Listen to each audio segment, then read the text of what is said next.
Está no ar, estourando a bolha.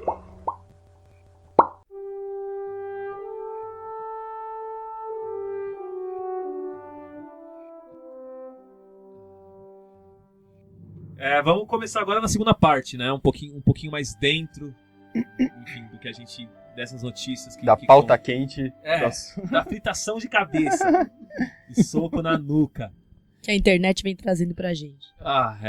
E foram essas ondas gravitacionais, né? O que é ondas gravitacionais? Mas antes de abordar ela, a gente vai tentar mais uma vez trazer para o nosso universo.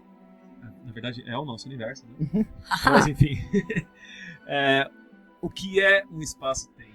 Espaço-tempo, eu vou falar de uma maneira bastante geral. Assim. A importância do espaço-tempo é que ele é literalmente o palco no qual tudo acontece no universo. O espaço-tempo é o grande palco cósmico no qual tudo acontece.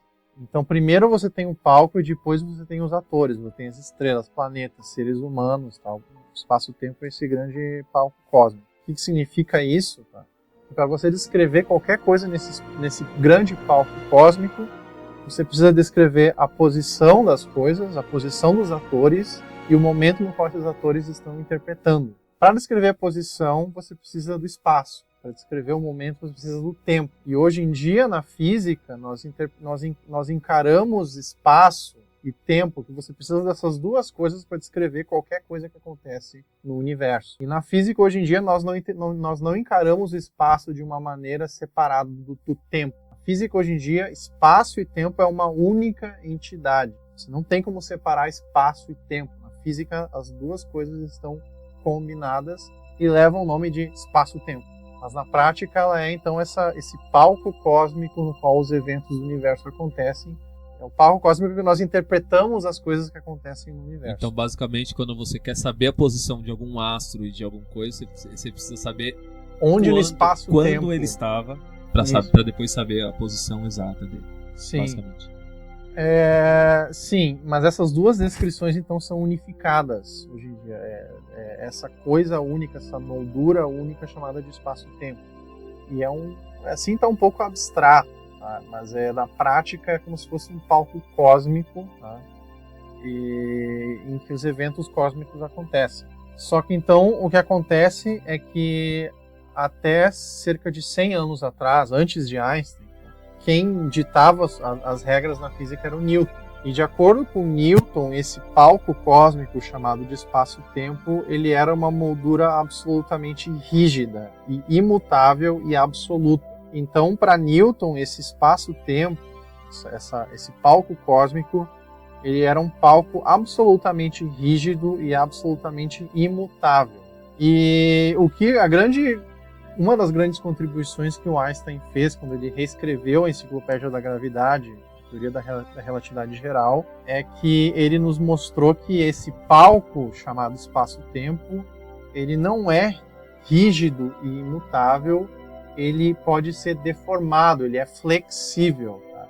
É como se você imaginasse os atores, as estrelas e buracos negros dançando nesse palco cósmico. Para Newton, o palco ele era absolutamente rígido, tá? Enquanto que o Einstein se deu conta que esse palco ele é deformado pela presença dos atores. Ou seja, o espaço-tempo ele é deformado pela presença de estrelas, buracos negros, pela presença de massa de uma maneira geral. Tá? Então, quando você fala dessa deformação, não sei se essa analogia vai ser boa, mas quando você fala dessa deformação, quer dizer que eu de um lugar ao outro do espaço, talvez o menor caminho não seja a linha reta. Por essa deformação é outro caminho que seria o menor caminho de um lugar ao outro. Então, nesse palco deformado, nesse espaço-tempo curvo pela presença de massas, pela presença de estrelas e planetas e buracos negros, a menor distância entre dois pontos não é uma reta. Uhum. E isso foi uma das dificuldades que o Einstein teve há 100 anos atrás, quando ele estava tentando fazer uma descrição matemática desse palco curvado da nova visão de gravidade. Porque retas são fáceis de você desenhar e você calcular. Passa 2 pontos, né? Agora, quando você curva as coisas, você também curva a nossa compreensão. Tá? Você dificulta as coisas. Até agora, talvez esteja um pouco abstrato o que eu estou falando, mas na maneira... Assim, eu tenho que usar analogias, tá? Porque essa teoria de gravitação que o Einstein escreveu, né, na qual o espaço-tempo ele é curvo pela presença de massas, ela é complicada, tá, pessoal? Para você entender essa teoria, você tem que estudar alguns anos de física e astrofísica até você ter uma maturidade intelectual para conseguir entender essa teoria. E meio que se entregar para essa loucura de querer entender essa teoria em si, né? Mas ela é belíssima. Essa sim. teoria, ela é... Não, isso não sou nem eu que estou falando. Eu concordo com essas pessoas. Mas é consenso que a teoria da relatividade geral é uma das teorias mais belas já produzidas pelo intelecto. A teoria de Einstein é um dos arcabouços teóricos mais belos e autoconsistentes já produzidos pela mente humana. Você não vai encontrar uma pessoa que entende relatividade e fala que é feia e que é horrível. Se a pessoa disser que é feia, ela não entendeu a relatividade. Então tá no mesmo patamar de, por exemplo, as obras do Shakespeare ou as grandes produções de poesia e literária, tá? A teoria da relatividade geral tá lá batendo de frente a frente. Com a diferença que ela tem aplicações práticas para a nossa compreensão do universo. Por exemplo, se não fosse a teoria da relatividade geral, o Google Maps nos seus celulares seria inútil, porque o GPS leva em conta contribuições da teoria da relatividade geral para funcionar. Tá? Isso aí está codificado lá no circuito do programinha do GPS. Sem a teoria de Einstein, o GPS seria inútil.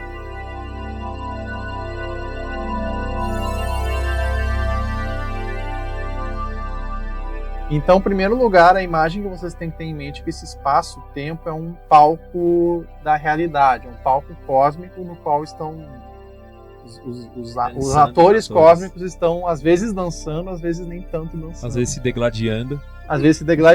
Se canibalizando, tá? Isso é comum no universo, esse canibalismo cósmico. Então, eu tenho uma analogia que é você pensar com a analogia de um trampolim, por exemplo, porque a gente tem que recorrer a analogias.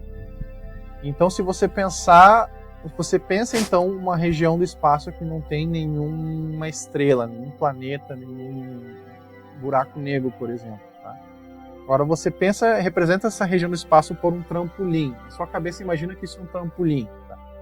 Então, sem nenhum astro lá, imagina que esse trampolim não tem nenhuma pessoa lá. Então o trampolim ele fica reto e está lá retão, rígido.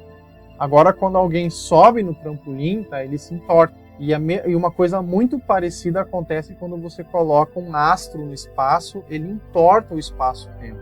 Ele deforma, só que eu estou usando essa analogia para tentar explicar uma coisa que é um pouquinho mais sutil. Mas essa curvatura é semelhante à curvatura que um trampolim sofre quando uma pessoa sobe em cima do trampolim. É que nessa analogia ela parece que é unidimensional, né? E na realidade ela é tridimensional, essa deformação. A falha dessa analogia é que o trampolim é uma coisa bastante palpável, que você enxerga lá, tá lá no espaço, enquanto que o espaço-tempo nós estamos dentro do espaço-tempo. E aí o espaço-tempo ele tem 4 dimensões. Tá? Não sei se todo mundo que está escutando aqui sabe, pessoal, mas nós vivemos em 4 dimensões. 3 dimensões espaciais, para os lados, para frente, para trás e para cima, para baixo. E o tempo é uma 4ª dimensão.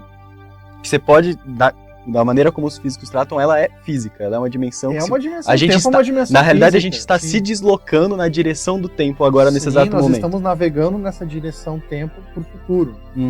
Só que aqui nós começamos então a ficar a conversa mais abstrata.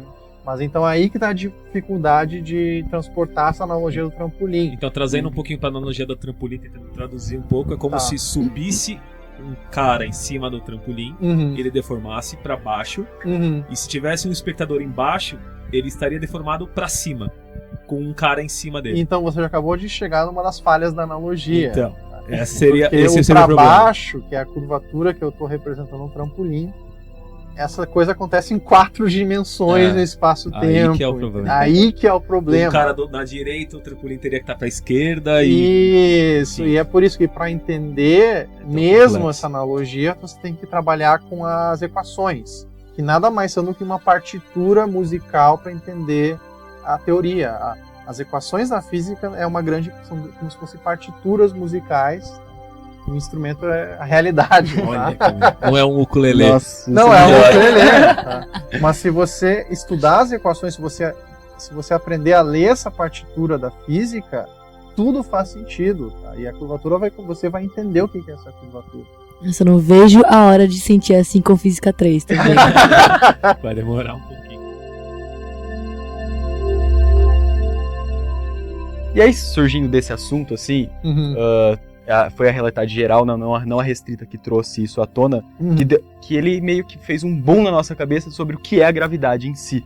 Porque até então se tratava a gravidade como uma força, diretamente falando, igual cargas que se repelem ou se atraem. A gravidade era tudo que tem massa, se atrai, dividido pela distância ao quadrado e uma constante lá, gravitacional.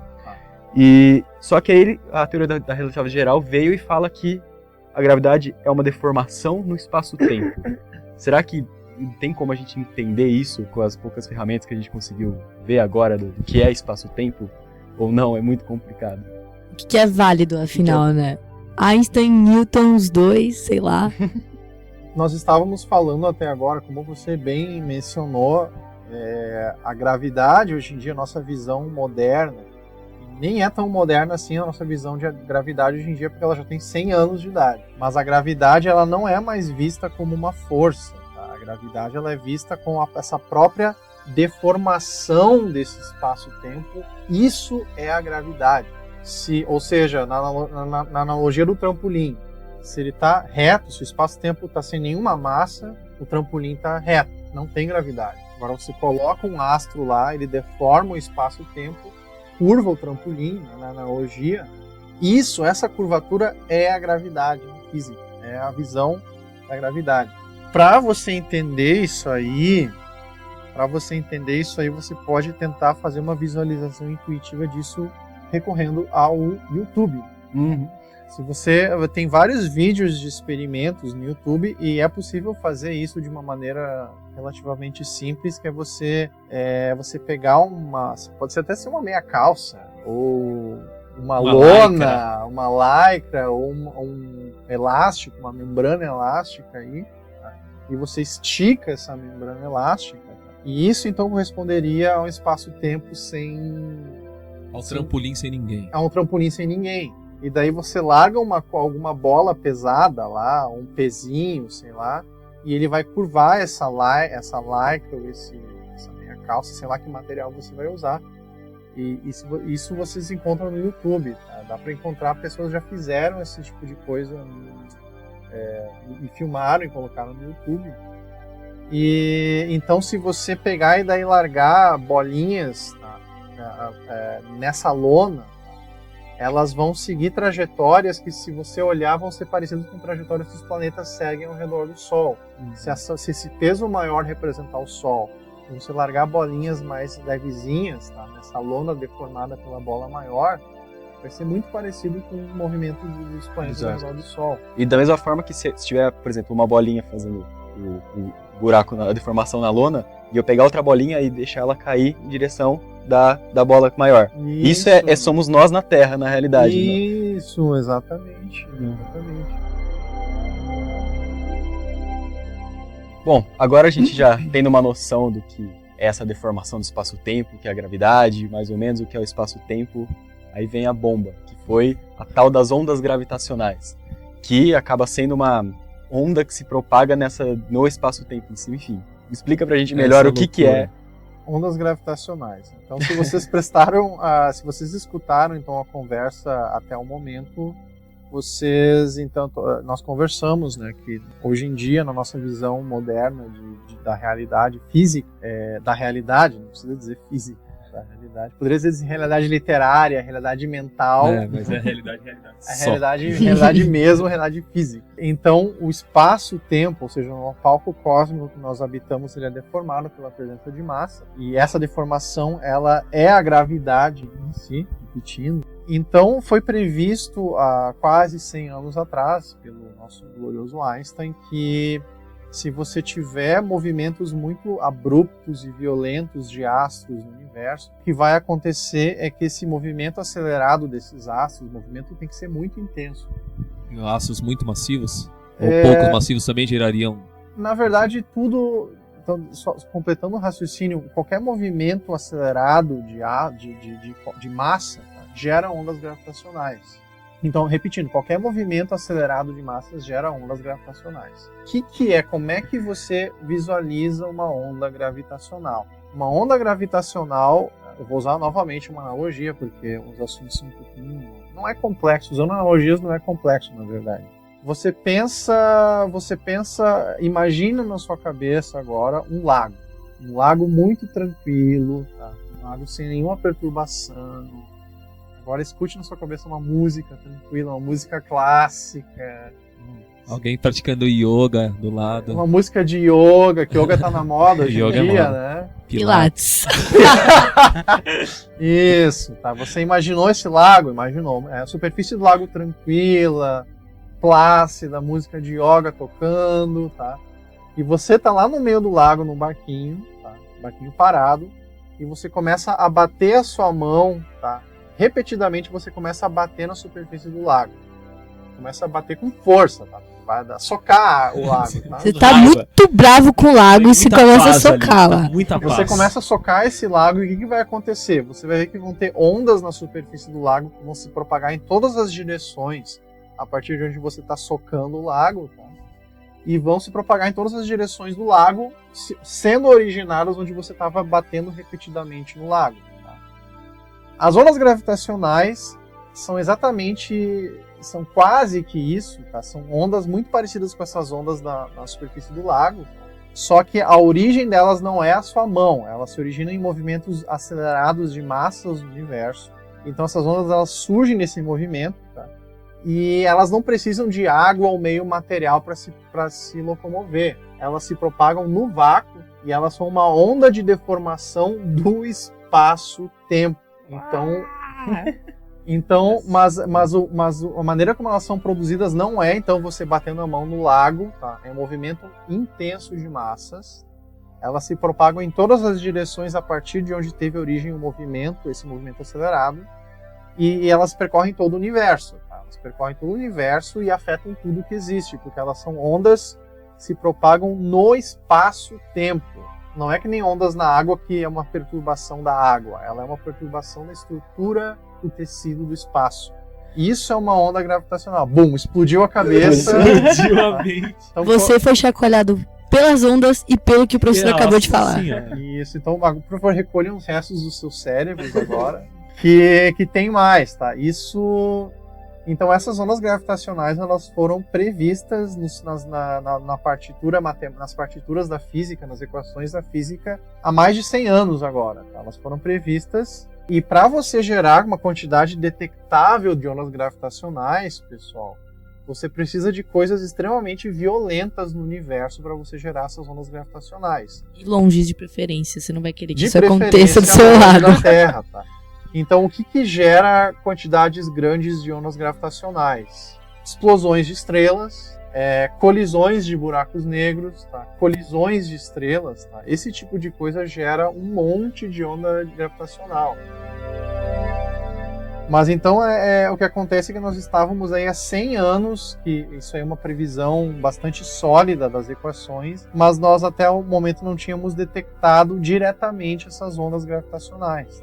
E aí que surge essa descoberta anunciada há 2 semanas atrás. E pela primeira vez na história da ciência, nós fizemos uma detecção, uma observação direta de uma onda gravitacional passando pelo planeta Terra, ligeiramente distorcendo o tecido do espaço no planeta Terra, tá?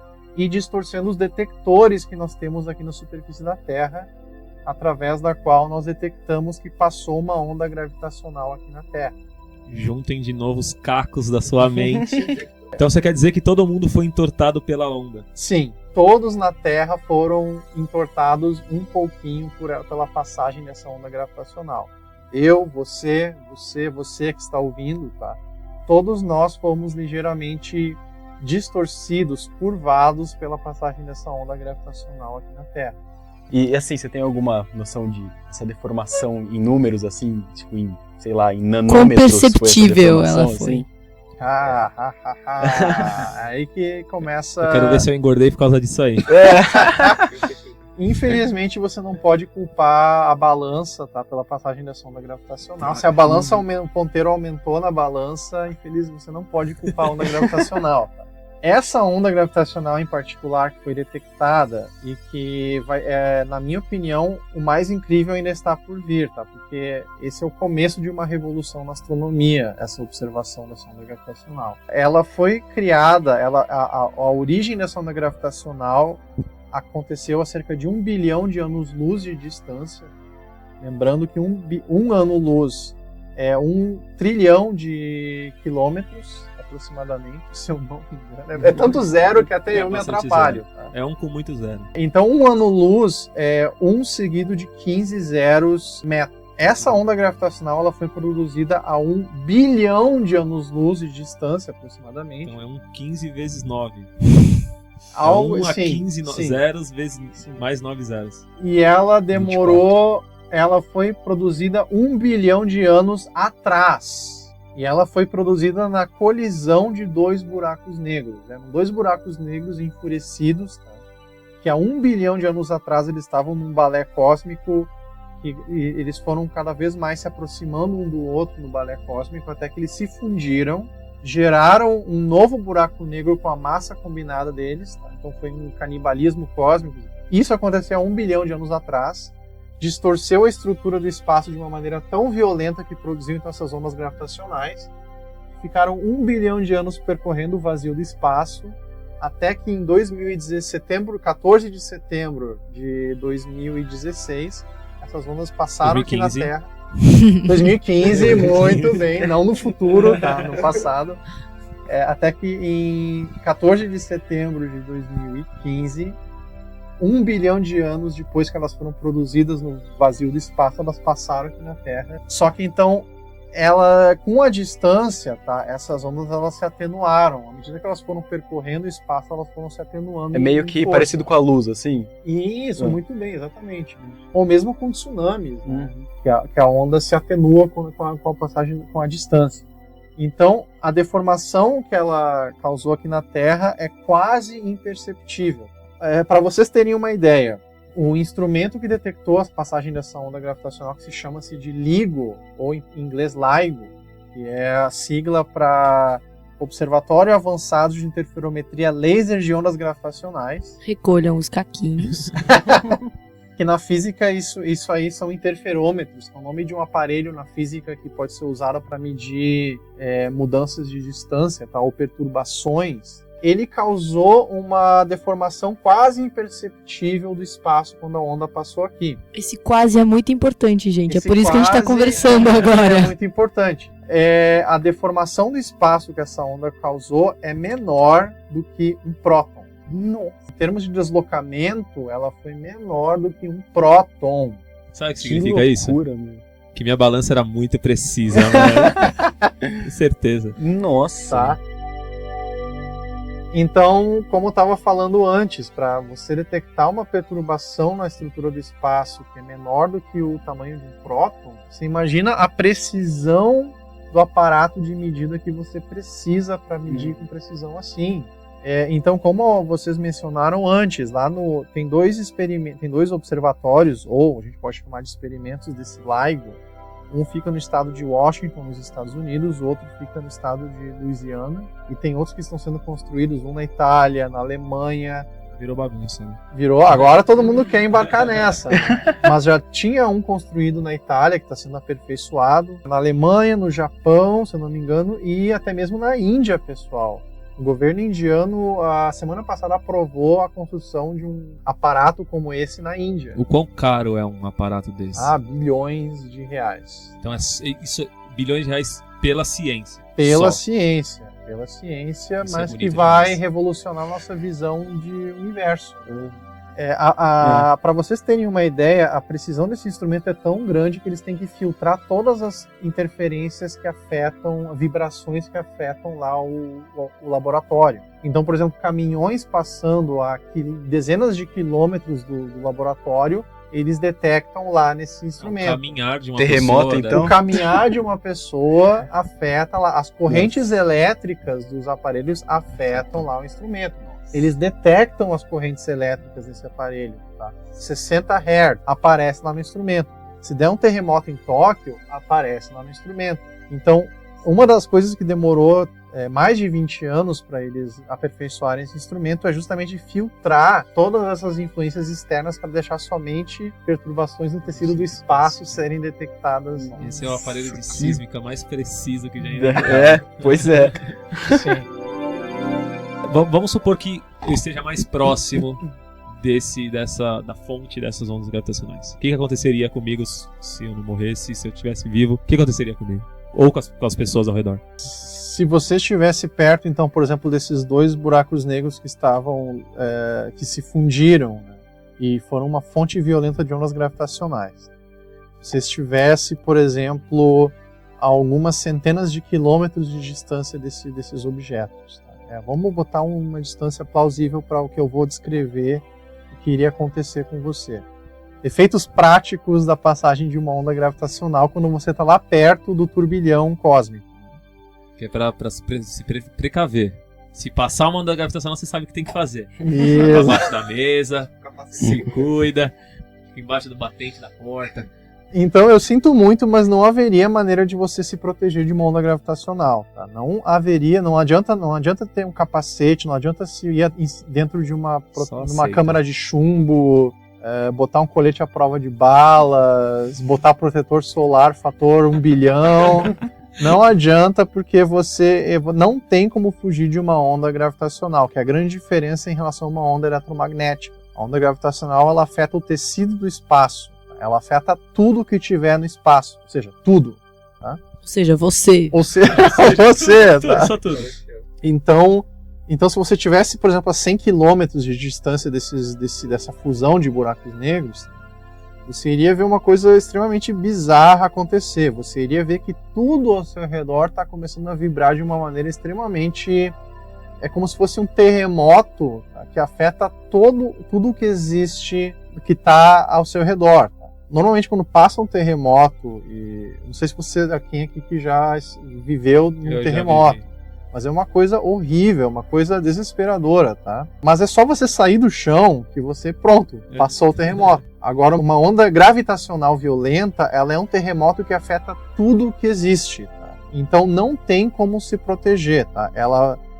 Nesse caso, a 100 km de distância desse evento, esse terremoto gravitacional, ele vai ser tão violento que ele vai arrebentar todos os ossos do seu corpo, ele vai esquartejar a carne, fazer você explodir, e você vai, sinto muito, mas você vai morrer. Que delicinha. Tá? Desculpa lhe informar, mas... Então, uma maneira, assim, novamente, eu gosto de analogias, tá, pessoal? Analogias, elas são poderosas. Às vezes elas são um pouquinho errôneas, mas às vezes são a melhor alternativa que nós temos. Vocês sabem aqueles João bobo de posto de gasolina? Nossa, eu tô imaginando. Isso, agora imagina aquele tipo de perturbação, de vibração, mas tão violenta que arrebenta o seu corpo e destrói seus ossos e lhe mata, essencialmente. É basicamente isso que uma onda gravitacional violenta vai causar, mas não somente em você, mas em tudo que está ao seu redor. Se você estiver perto do evento. Se você estiver perto do evento cataclísmico cósmico que produziu as ondas gravitacionais. A gente já vejo, daqui a 2 anos vai ter aqueles filmes de terror com onda gravitacional agora. Beleza, descobrimos. Isso foi fantástico, o pessoal aplaudiu, a ciência entrou em choque, os astrônomos choraram, foi um negócio mágico. O quão importante foi isso? Por que isso causou tanta euforia na comunidade científica? A primeira importância, o primeiro aspecto de por que isso é importante é porque, primeiramente, nós estamos esperando 100 anos para observar essa coisa aí. Tá? Então é um bocado de tempo para esperar. Boa. A expectativa de 100 anos de espera. Tá?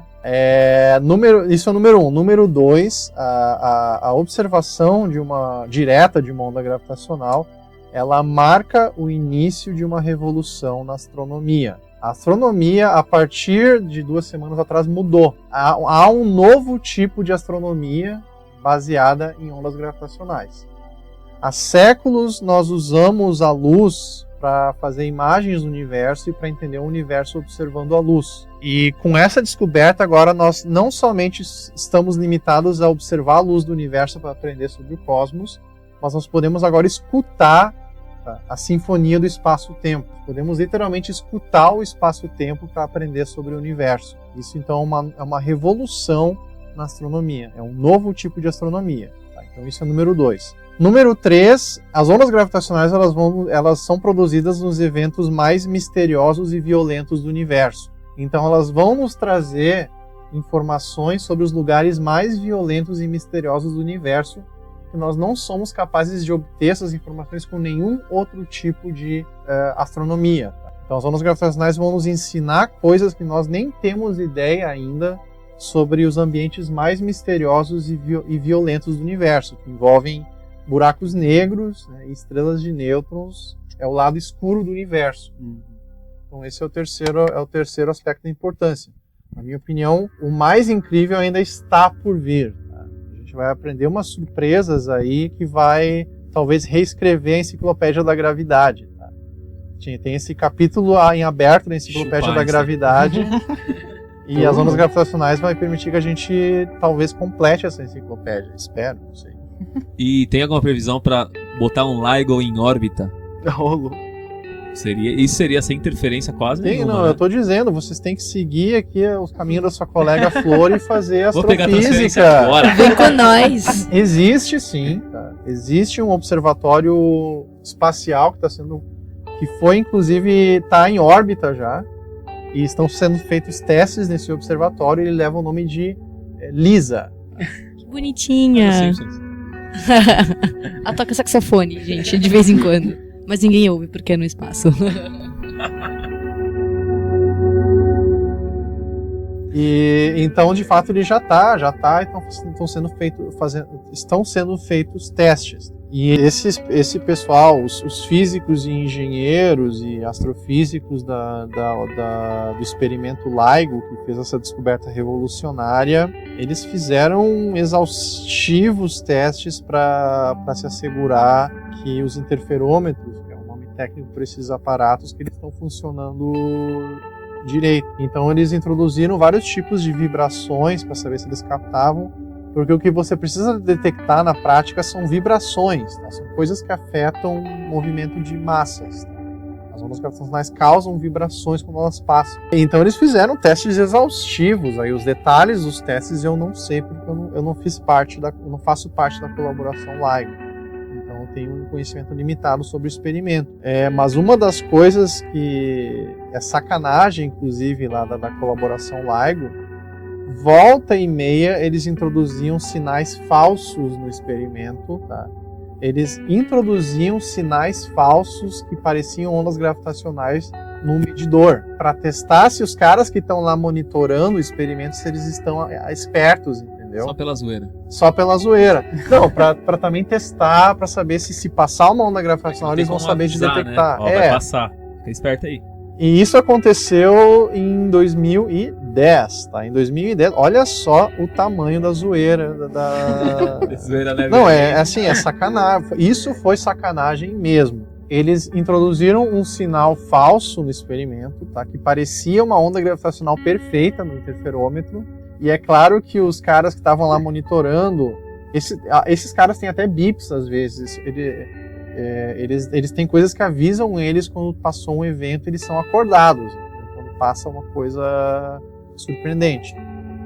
E então o cara foi lá avisado e olha, meu Deus, detectamos uma onda gravitacional, que na verdade era um sinal falso. Tinham, se não me engano, 3 pessoas na colaboração que sabiam que o sinal era falso. Quantas pessoas tem no total? Mais de 1000. Nossa! É grande, pessoal. Isso aí estamos falando de experimentos de bilhões de dólares, bilhões de reais. Então os caras colocaram lá o sinal de mentira e o cara enlouqueceram, acharam que tinham feito a descoberta da década e esperaram vários meses e os caras escreveram artigos científicos descrevendo a física do sinal falso. Eles não sabiam que era falso. Eles achavam que era uma onda gravitacional. E eles esperaram os caras trazerem os artigos e apresentarem na reunião da colaboração para avisarem, pessoal, tô brincando, é falso. E esses três caras você consegue encontrar no cemitério. Você pode ir lá que você encontra ele. Aqui jaz um brincalhão.